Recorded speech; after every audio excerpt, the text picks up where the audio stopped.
Siempre digo lo que pienso. Muy buenas noches, gracias por la sintonía, gracias por estar allí como cada domingo. Hoy vamos a tener dos bloques, creo que son temas más que importantes. Primero vamos a estar hablando de si hay o no, crisis a lo mejor es una palabra muy fuerte, pero si hay problemas internos en el oficialismo colorado. Hemos escuchado algunos discursos que afectaban al presidente de la República y no son cualquiera los que están hablando. Vamos a hablar de eso. En la segunda parte vamos a tener la primera entrevista que concede el nuevo secretario general de la Organización de los Estados Americanos. El hombre que terminó arrebatándole a nuestro canciller el puesto en un momento sumamente delicado. Estados Unidos dice que no necesita, el presidente Trump dice que no necesita América Latina, se habla de financiamiento, tenemos la crisis en Venezuela, tenemos lo que está pasando en Nicaragua, en fin, mucho tema para hablar. Por primera vez con un medio va a estar hoy el secretario, el que va a asumir ahora en mayo como nuevo secretario general de la Organización de los Estados Americanos. Y antes un comentario rápido. Es notable cómo a veces el gobierno se boicotea a sí mismo. Hay cosas que se hacen bien y que además son necesarias y que tendríamos todos que aplaudir si no surgieran los peros. La inversión en educación nadie la puede discutir. Es absolutamente urgente, debe ser lo primero. Y se anuncia que se van a comprar mobiliarios para las escuelas y los colegios públicos. Fantástico, de pie. Pero resulta que el presidente pone al frente de la institución que tiene que hacer eso a gente dudosa. Y para colmo, en la primera adquisición, lo único que se hacen es multiplicar las dudas. Y voy con el tema de los pupitres. Vamos a hacerlo rápido para que ustedes vean nomás cómo el propio presidente no es capaz de que se aclare la cosa. A ver, Itaipú decidió que va a comprar pupitres por más de 30 millones de dólares. Pavada de plata, 30 millones de dólares. Fantástico.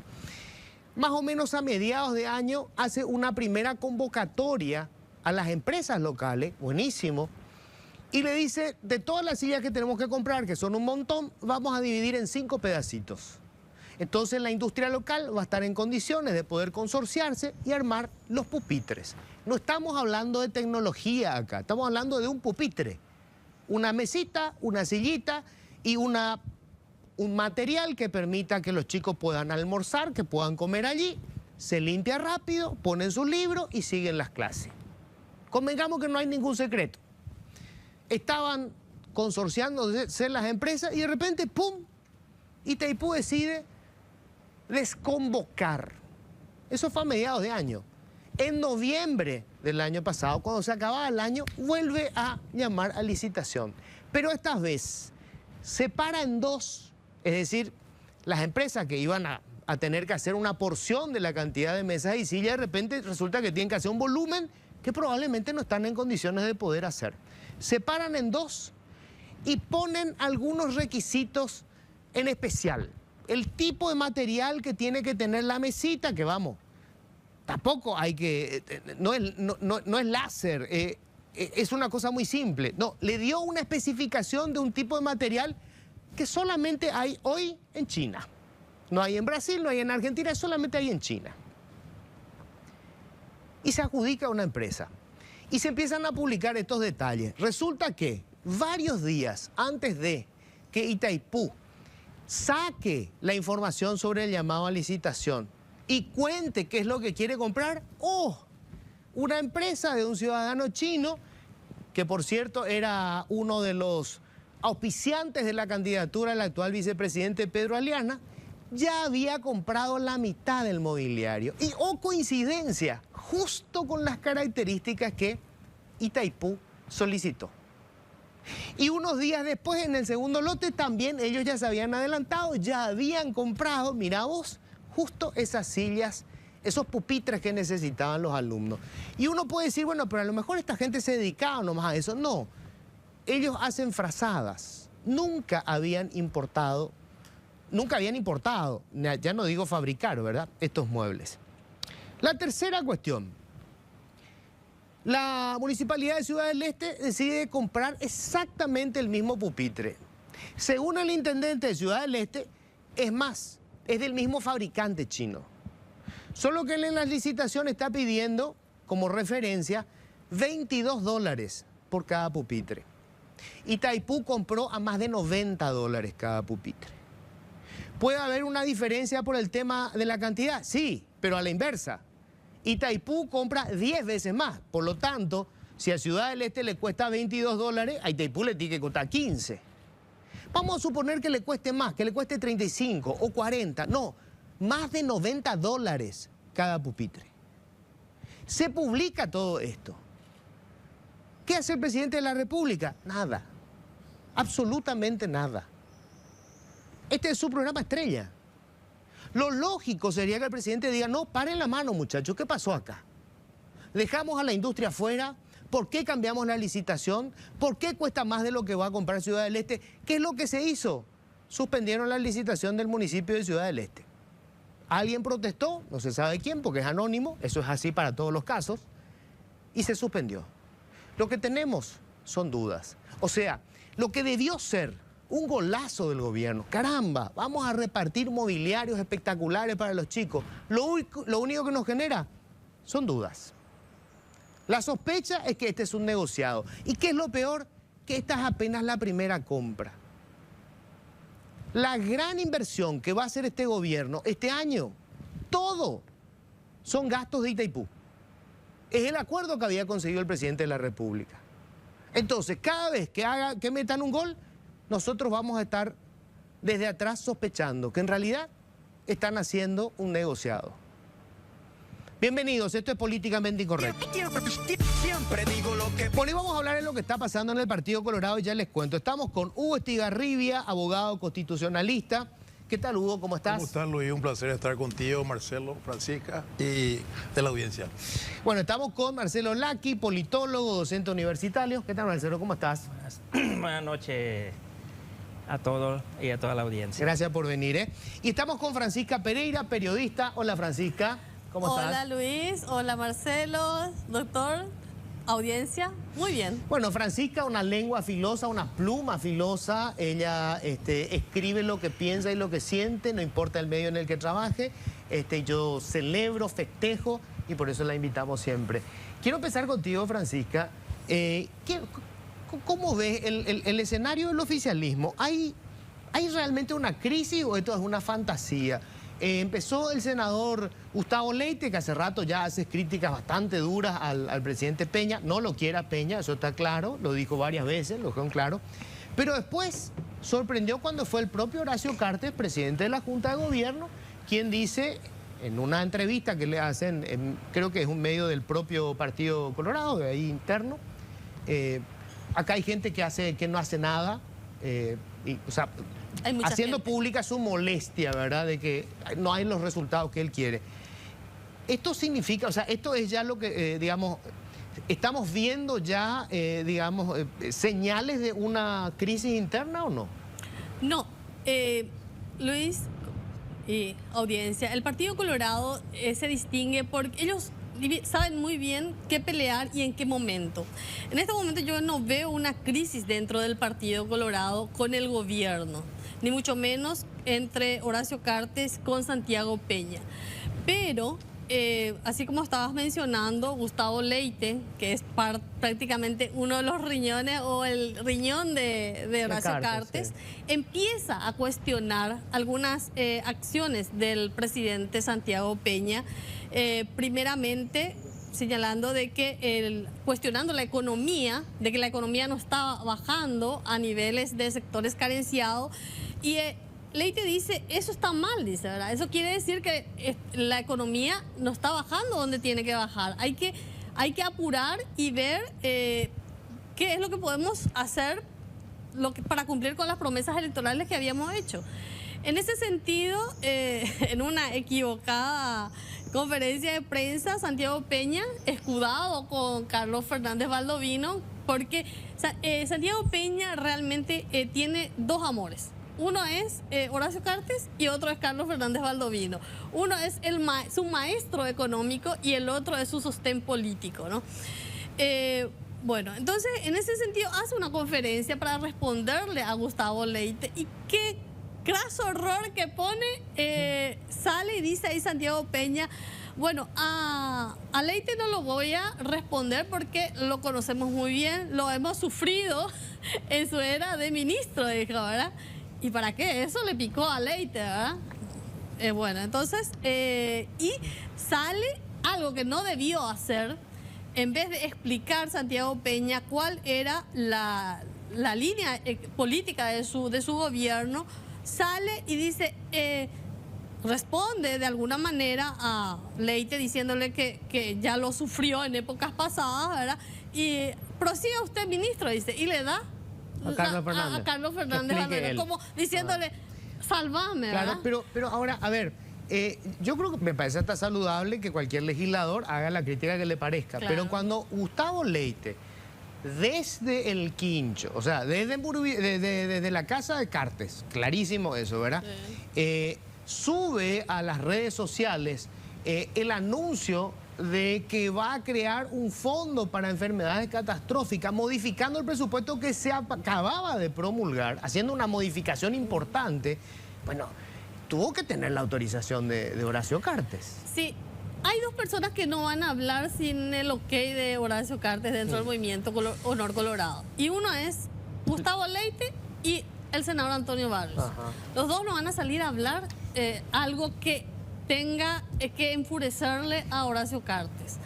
Y el puntal fue Gustavo Leite, que es más alevoso, ¿verdad? Es mucho más expresivo que Antonio Barrios. Entonces empieza a lanzar a Santiago Peña los cuestionamientos, le cuestiona la parte económica, le cuestiona sus constantes viajes.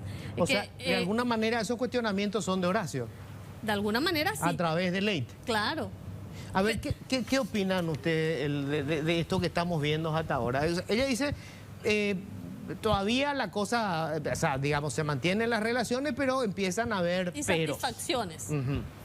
Yo en varias ocasiones, creo también contigo, puede ser en radio, dijo desde hace un año que este es un gobierno, que el cartismo vive una fase esquizofrénica, donde hay doble personalidad, dos personalidades que son muy en contraste entre ellos, que tienen que convivir porque tienen la mayoría en el parlamento, en el partido y manejan el gobierno. Pero por un lado hay Peña, que un residuo de ese gobierno tecnocrático, que fue la primera fase del cartismo, la que le dio éxito, porque lo que se construyó en los primeros años fue lo que le permitió llegar a los 5 con un discreto resultado. Y en cambio, esta tendencia nueva, neofascista, reaccionaria, neoconservadora, que se expresa en Leite, que se expresa en el presidente del Senado, que se expresa también en ciertas frases, en ciertas...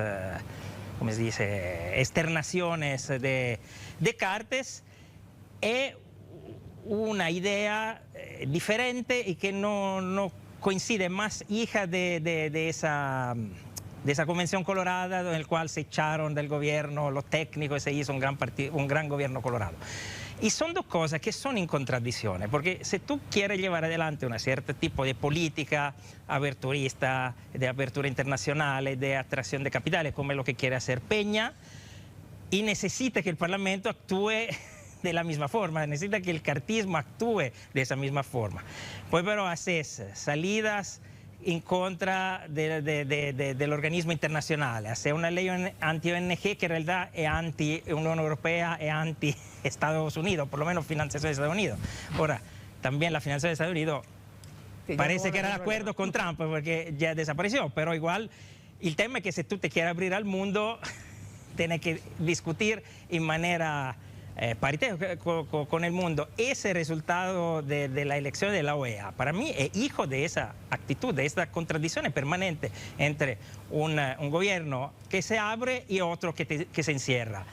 Nuestro vecino, aparte, Milei, que es un caso clínico aparte, dijeron, ¿qué confianza nos da Paraguay en este momento si tiene un gobierno y tiene una mayoría de esta manera? Ninguna. Entonces, vamos con el señor del Suriname, que por lo menos es un profesional de larga trayectoria y con un gobierno que nos da sorpresas. Y esa es la situación en que estamos viviendo. Y esta frase que salen son hijas de esta situación, de la falta de una línea unitaria, de una visión unitaria donde ir, que había durante el gobierno de Cartes, pero que ahora no hay más, porque, repito, hay una parte del cartismo que hoy que tiene también Cartes como punto de referencia, que quiere hacer cierta cosa, quiere ser el Trump de nosotros. Y del otro lado, en cambio, un Peña que en cambio tiene una idea como era la anterior, de que si queremos desarrollar el Paraguay, necesitamos abrir fortalecer nuestro negocio de manera internacional, recibir capital y producir pues, la exportación. Ahora, Hugo, hay algo que yo siempre, digamos, reconozco del Partido Colorado y me parece que es lo que le da la vitalidad y le mantiene en el poder, que es que siempre genera una disidencia. O sea, la alternancia se da al interior del Partido Colorado, hay que decirlo, con muy pocas excepciones ocurre. Yo me preguntaba si esto de empezar a generar, digamos, discursos contrarios a la administración de Peña no es adelantarnos a que surja una disidencia dentro del Partido Colorado y el propio cartismo está generando una presunta disidencia. Yo veo así en principio, yo veo así que empieza el proceso de separarse del gobierno de parte del cartismo. Pero le va a ser muy difícil al cartismo hacer eso, porque el que lo logró exitosamente fue Nicanor Duarte Frutos. Nicanor Duarte Frutos, siendo ministro de González Maqui, pudo distanciarse de González Maqui, hay que recordarse que González Maqui quedó con la familia Argaña, ¿verdad? Y siendo oficialista pudo marcar un discurso disidente. Pero normalmente la disidencia se marca desde afuera del oficialismo. Entonces yo puedo interpretar también que sobre todo las manifestaciones del señor Cartes de estos días, se marcan en eso. Un poco marcar la línea del líder del movimiento que tiene el poder real con respecto al poder legítimo, digamos, que es el presidente designado.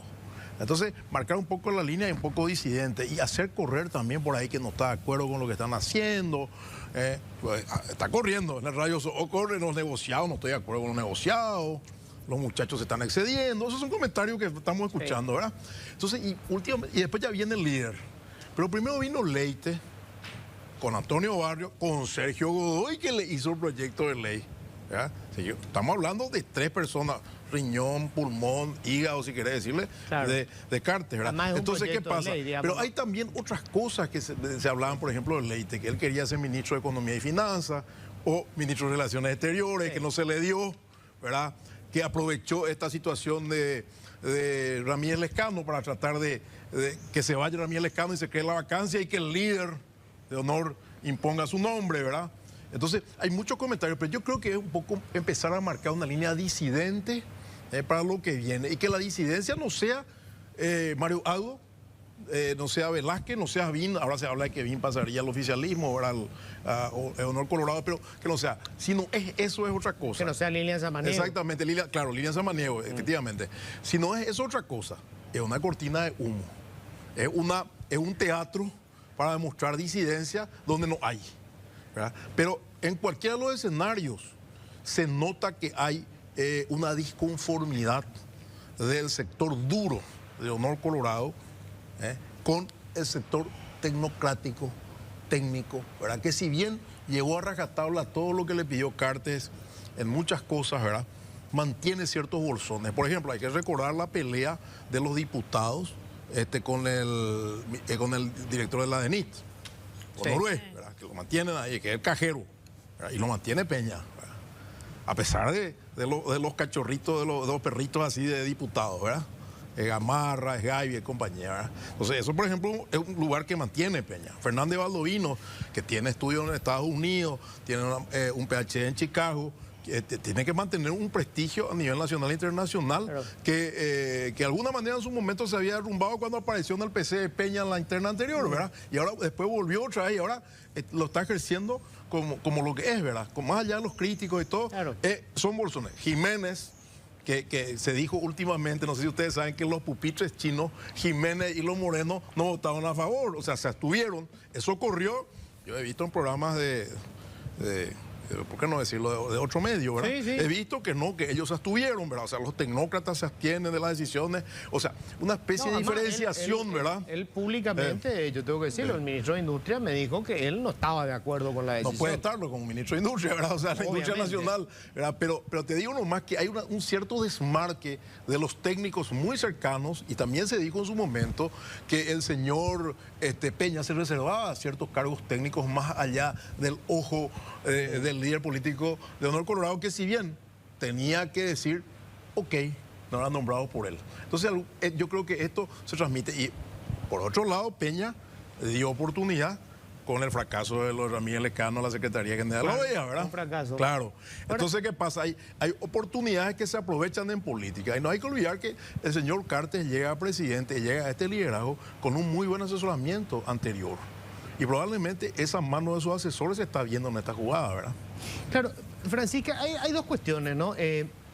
Yo supongo que alguien como Horacio Cartes debe tener lecturas permanentes, encuestas de cuál es el nivel de popularidad que tiene el gobierno.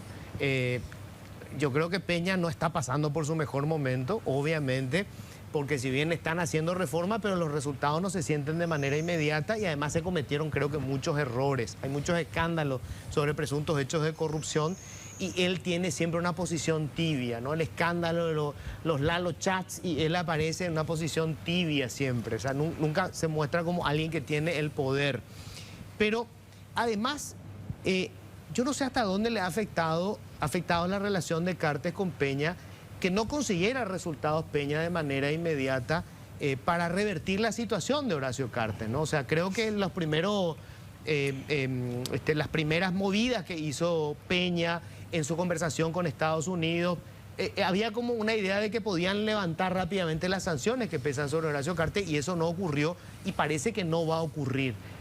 ¿Algo de eso puede estar perjudicando la relación Peña-Cartes? No, acá hay situaciones, hay que saber diferenciar. Lo de Cartes y su significativamente corrupto, ¿verdad? Así como lo tilda de Estados Unidos en el pasado gobierno de Biden. Yo creo que es más una las sanciones, yo creo que más las sanciones del Departamento del Tesoro. Claro, Porque lo otro es una cuestión simbólica, sí, pero las sanciones son reales. Sí, pero es una cosa. Claro. Y otra cosa es el nivel interno. Yo creo que no hay división en el oficialismo. ¿Por qué no puede haber división? Porque hay un solo líder. Y el líder dice, si no te gusta, te vas. O sea, no te da oportunidad para que te disienta, que haga una crisis dentro de un movimiento. Pero a Peña no le puede decir eso. No, por ahora, como decía Lugo. O creo que no, ¿verdad? No sé. Bueno, entonces yo creo que Horacio Cartes, que es una persona que es más bien empresario que político, ¿verdad? Y es un hombre que no le gusta perder tiempo ni dinero. Y Santi Peña es más bien, le cuesta mucho manejar ¿cómo diría decir? El rebaño colorado. ¿Por qué? Porque primero él no es colorado. O sea, no fue colorado. Y vos para sentir, para saber y conocer, tenés que nacer colorado. O sea, y entonces le cuesta mucho a Santi Peña, que es más bien un líder motivador. Él viene a hacer estábamos más... un coche. Un coche, ¿verdad? Una suerte de Alfaro, pero sin los goles de la selección. Entonces, le cuesta mucho. ¿Y qué pasó al inicio de su gobierno? Ellos mismos se boicotearon. Primero empezó el Nepo Baby. Sí. ¿Por qué? ¿Por qué le llenaron los Nepo Baby? ¿Por qué? Porque los colorados son zorros. Y vieron que Santiago Peña no le iba a atajar. Entonces, aprovechemos ahora. Le llevan y le nombran a cuanto quieren ellos, ¿no? Si Cartes era presidente, ¿te parece que va a pasar eso? De hecho, no pasó en sus primeros años. Claro. Ese fue el Cartes que yo festejé. Incluso Cartes pretendía achicar el Estado. Y los propios dinosaurios del Partido Colorado le atacaron, no, muchachos, vos te vas demasiado rápido, tranquilízate un poco. Y dejó en stand-by eso, ¿verdad? Y bueno, vieron una flojedad en Santi Peña, los colorados auténticos, por decir así, y llenaron con el Nepo Baby, ¿verdad? Para que se pase a un festival, hicieron los medios de comunicación y la oposición al respecto, ¿verdad? Después las licitaciones presuntamente amañadas. Otro boicot contra ellos, ¿verdad? Después, inauguraciones de obras que ni siquiera tienen los recursos humanos, y en el caso del hospital de Villarrica, ¿verdad? Recursos humanos y medicamentos necesarios. ¿Te parece que va a pasar eso con Carte o con Nicanor o algún otro referente?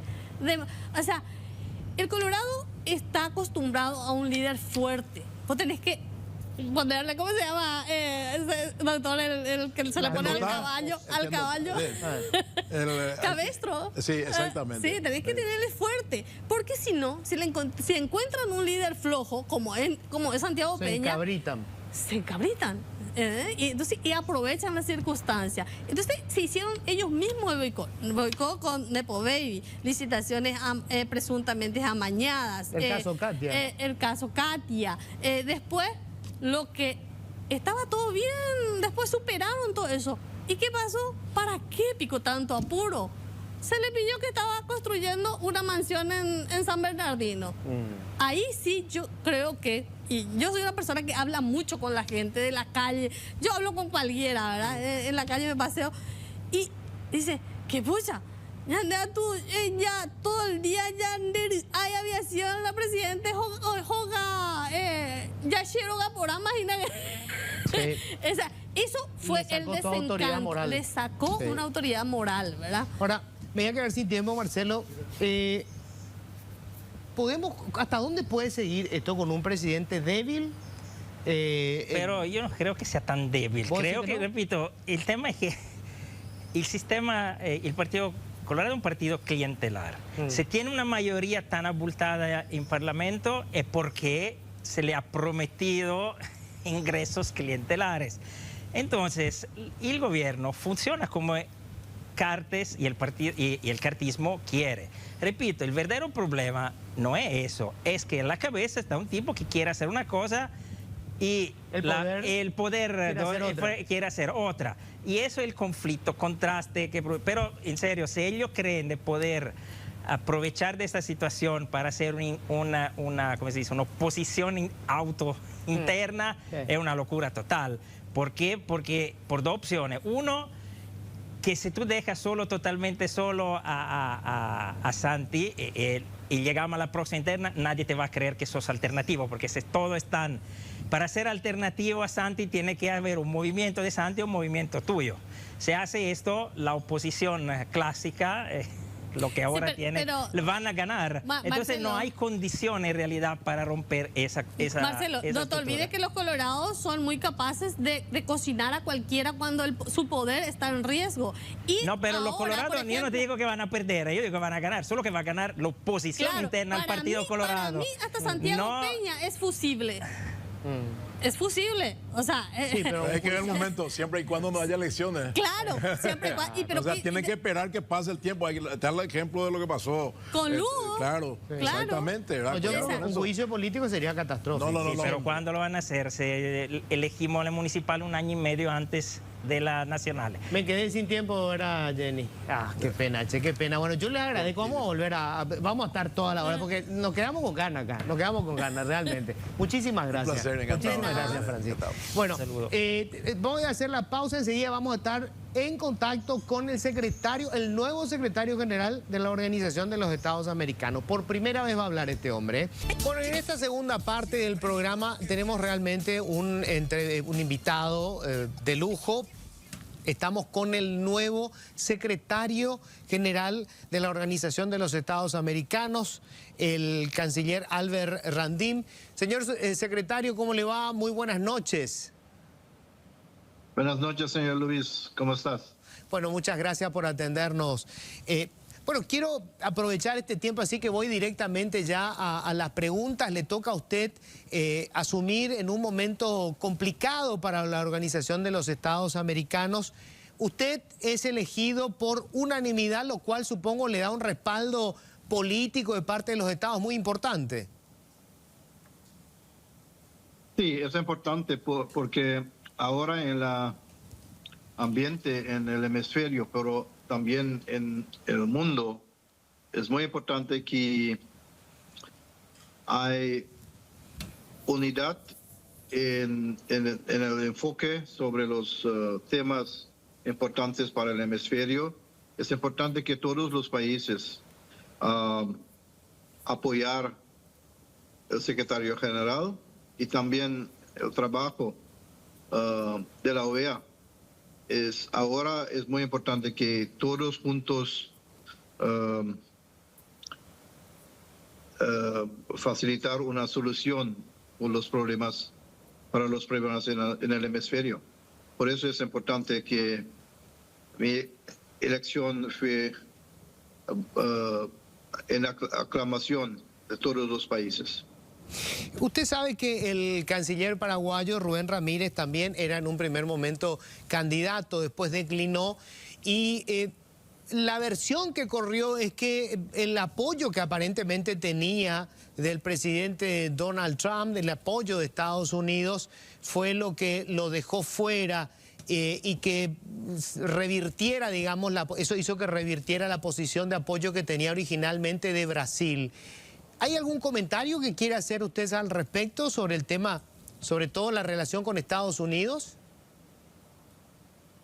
No, nosotros tienen buenas relaciones con Estados Unidos, con diferentes funcionarios en la administración de Donald Trump. Y señor Ramírez, canciller Ramírez, buen amigo mío, yo voy a trabajar juntos con todos. Para mí no es importante que la campaña y otras cosas antes. Ahora es para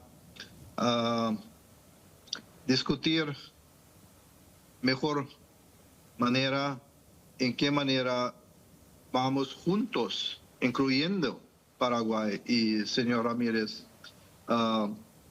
para asistir en soluciones al futuro en términos de la economía, defensa de democracia y derechos humanos, seguridad. Hay muchos problemas en términos de los países pequeños, en términos de desarrollo, resiliencia de economía, cambio climático, crisis climático. Mi atención es al futuro y en este caso necesite todos los países en la discusión para crear una agenda futuro por el hemisferio común. Y eso es mi objetivo y eso es mi enfoque. Y Paraguay es un muy importante país de la OEA y yo voy a trabajar juntos con señor canciller, amigo Rubén Ramírez. El presidente de Estados Unidos, Donald Trump, en su primera entrevista ya como presidente había dicho que para Estados Unidos América Latina no era importante. ¿Cómo va a manejar la relación la OEA, estando usted al frente, con la administración Trump, con Estados Unidos?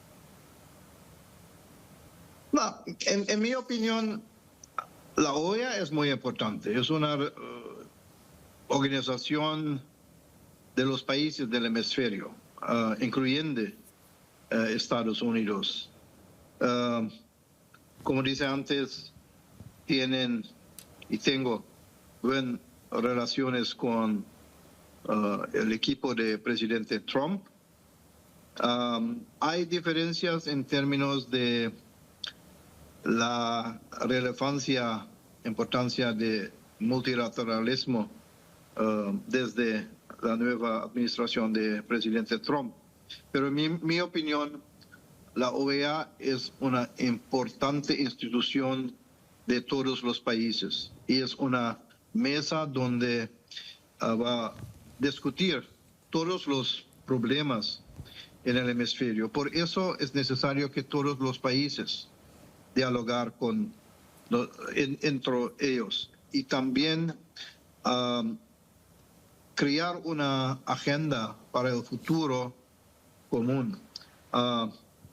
En mi opinión, es mejor discutir cosas en una positiva, constructivo ambiente pero yo creo que Estados Unidos es un miembro de la OEA. Hay diferencias, pero yo voy a hablar después mayo y antes posiblemente con diferentes funcionarios, incluyendo el secretario de Estado, señor Marco Rubio, sobre el interés, objetivos de Estados Unidos en términos de multilateralismo, en términos de la OEA. Sí, en mi opinión hay un buen ambiente por eso y posiblemente la posición de los Estados Unidos posiblemente cambiar después de esas conversaciones. Las discusiones. Sí. Ahora, ¿existe el riesgo de que Estados Unidos corte el financiamiento? Por lo menos eso se mencionó como posibilidad. ¿Y eso cómo afectaría si tal cosa fuera a ocurrir? ¿Cómo afectaría a la OEA y su capacidad de poder actuar?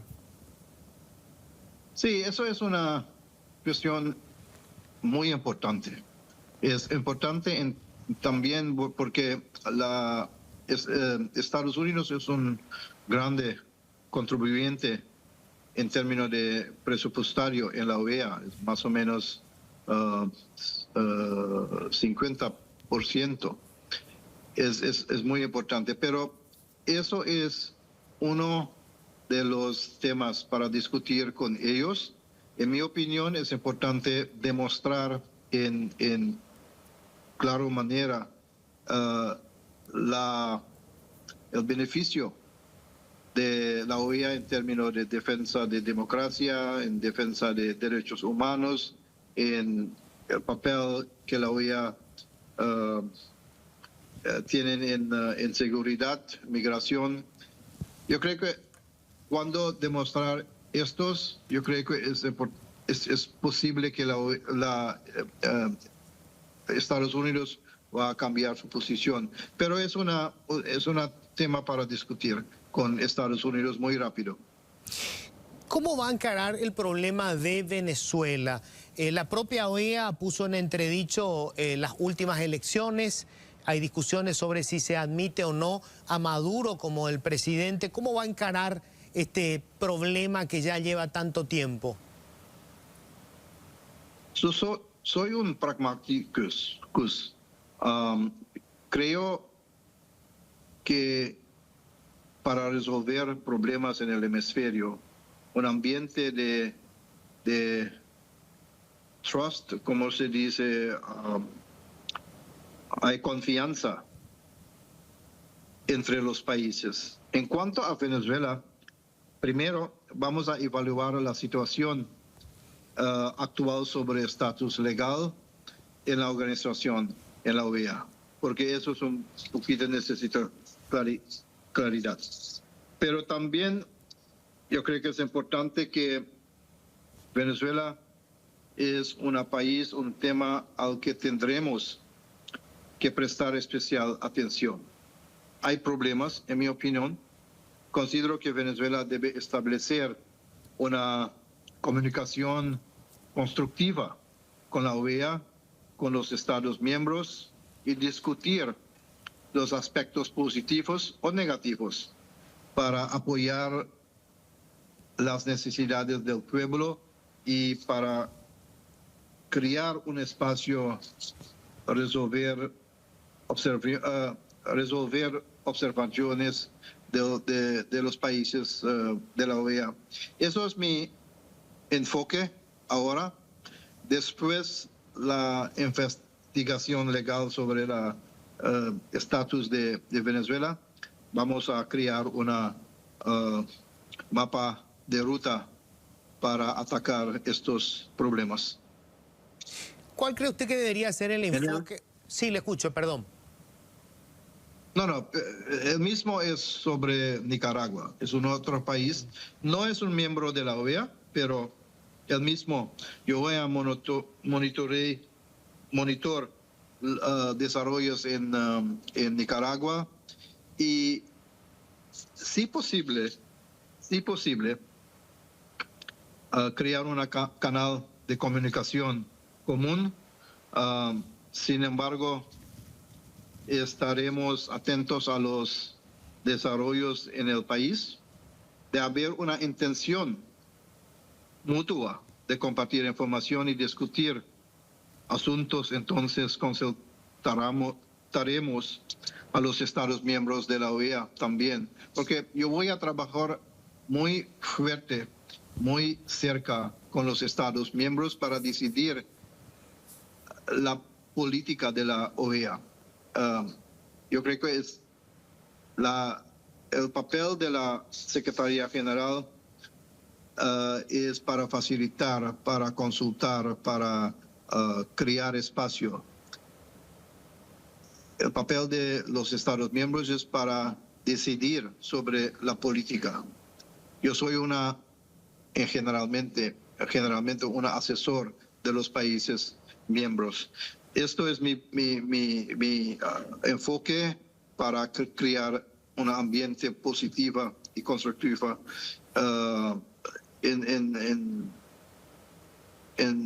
solucionar problemas del hemisferio. Ahora, ¿qué le dice a aquellos que aseguran que la OEA es casi una figura obsoleta y que es poca el resultado que puede tener interviniendo en situaciones de conflicto que sea como por ejemplo lo de Venezuela, lo de Nicaragua, si bien no es de la OEA, pero bueno, los países que ven una regresión en derechos humanos, represión política? ¿Qué le dice a estas personas que creen que la OEA ya no es una figura que sea de utilidad para poder resolver estos conflictos? En mi opinión, muy claramente, es que la OEA es una importante institución del hemisferio. Es necesario porque hay objetivos y que son muy importantes para el hemisferio. Democracia, derechos humanos, buena gobernanza, derechos humanos y una independiente sistema judicial. Eso es muy importante para crear estabilidad política y también seguridad en paz. Es importante para crear un desarrollo futuro sostenible para los pueblos del hemisferio. Eso es, en último, principal objetivo de la OEA, crear un espacio de paz y crear prosperidad. En este caso, la OEA es muy importante.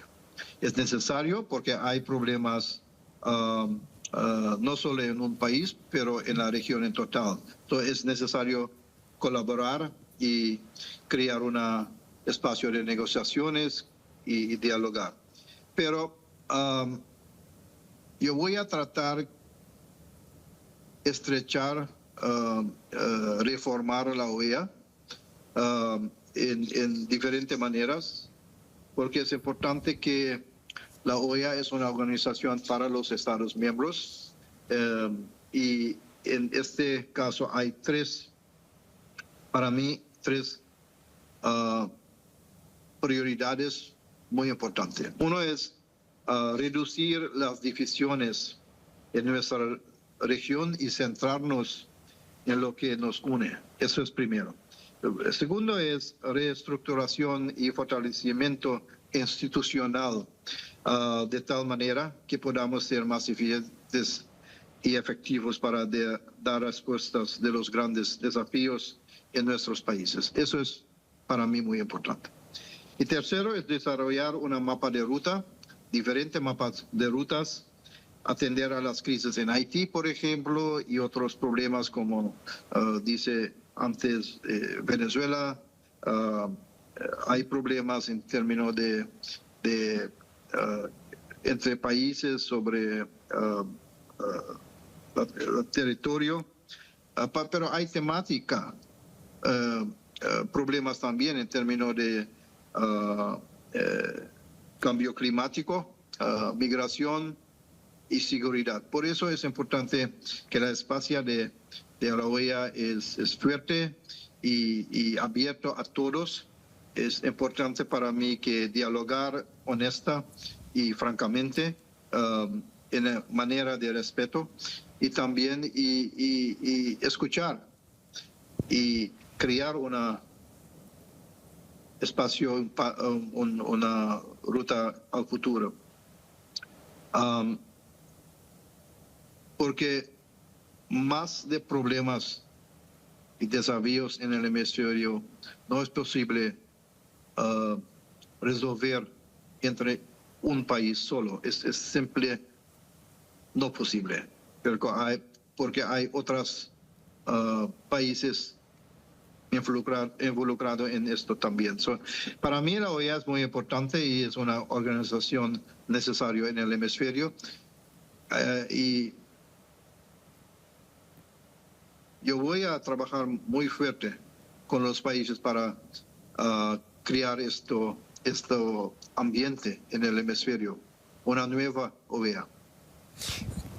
La OEA debe asumir posiciones con respecto a aquellos lugares en donde hoy vemos que la democracia está en entredicho. Por ejemplo, ¿debe decir que Venezuela hoy es una dictadura o que Cuba es una dictadura? No, como dice antes, yo soy muy pragmático, pero para mí es no mi papel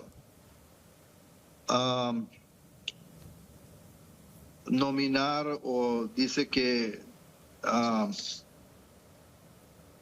en qué manera evaluar una país en esto en términos de dictadura, autoritarismo y esos. Para mí es no mi papel para decir esto.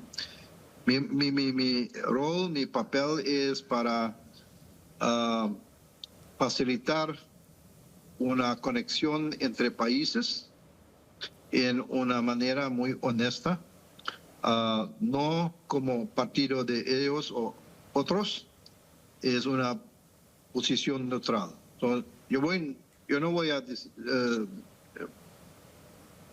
decidir o decir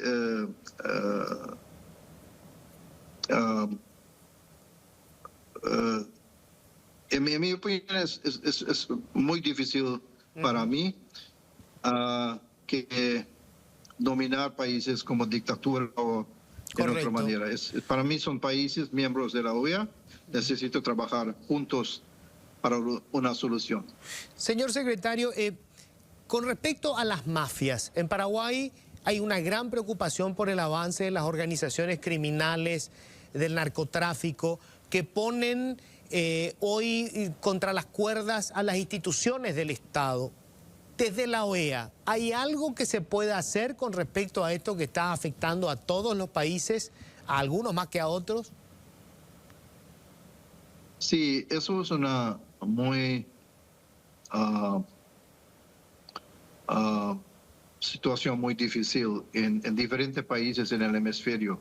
La situación de crimen organizado internacional también. En diferentes países hay problemas. En mi opinión, en la OEA hay una división, una secretaría para seguridad multidimensional. Hay programas para asistir países en qué manera atacar estos problemas. Y en mi opinión es importante también para facilitar una cooperación subregional. En este caso, por ejemplo, en América del Sur, es importante para discutir no solo estratégica, pero también en términos de operaciones juntos con otros países. Es en mi opinión, más efectivo. Como en mi región, el Caribe, es importante para discutir subregional con los países. ¿En qué manera resolver estos problemas? Seguridad es muy importante para la sociedad en general, pero también para mejorar para investir en la economía de estos países. So, para mí es importante y yo voy a enfocar muy estrechamente en esto. Seguridad y posiblemente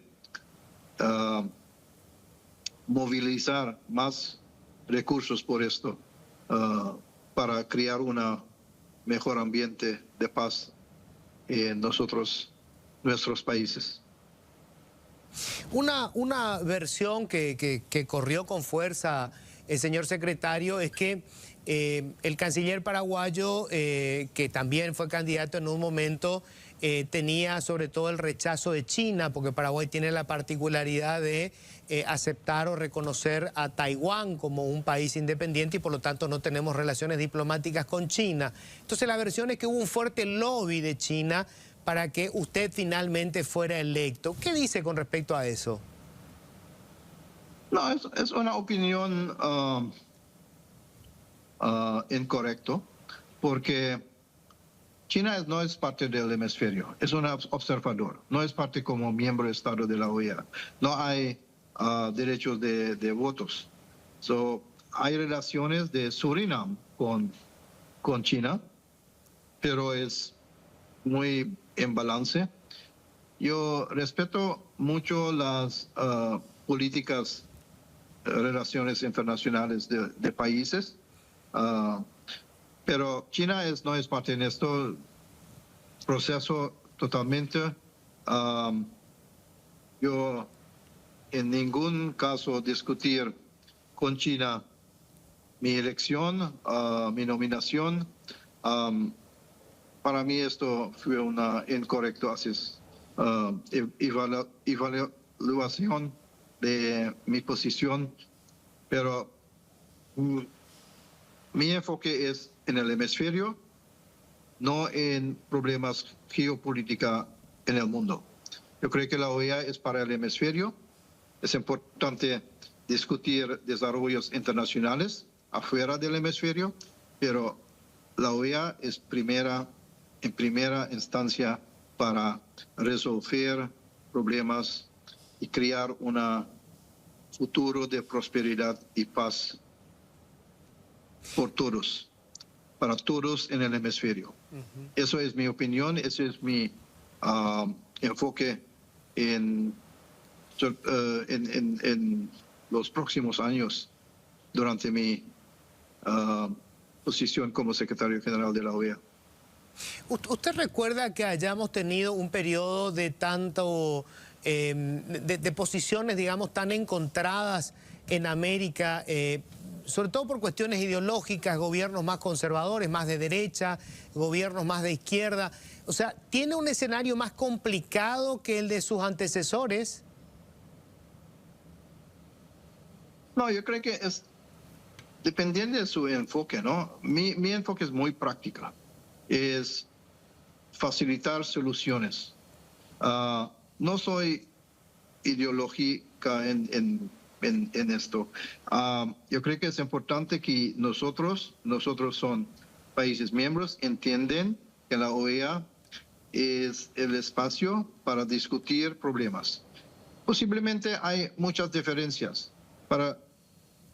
Es importante enfocar en una agenda positiva donde hay un enfoque común y problemas donde hay diferencias es mejor para continuar discusiones. Pero en la agenda es muy importante enfocar solo en cosas donde hay acuerdo entre países. Y para mí es para facilitar y discutir con países por esto. En mi opinión es ok, diferencias entre países, es normal, es parte de democracia hemisferia, hay diferentes opiniones. Más importante es que hay un espacio para dialogar, para escuchar y para crear una plataforma de consenso. Eso es. Menos divisiones, más discusiones sobre una unidad en el hemisferio. Es en la interés de todos los países y especialmente de todos los pueblos en nuestros países. ¿Hay una meta que usted se ponga para este periodo? Por ejemplo, decir, bueno, antes que termine mi mandato quiero que se haya resuelto el problema en Venezuela o en Nicaragua, o el problema de la migración, tener una política, digamos, interestados que solucione o reduzca, digamos, el drama de la migración. ¿Hay una meta que usted se ponga para este periodo que tiene por delante? Sí, es importante, pero es muy difícil para proyectar la situación 5 años después, ¿no? Porque para mí 2 cosas son muy importantes.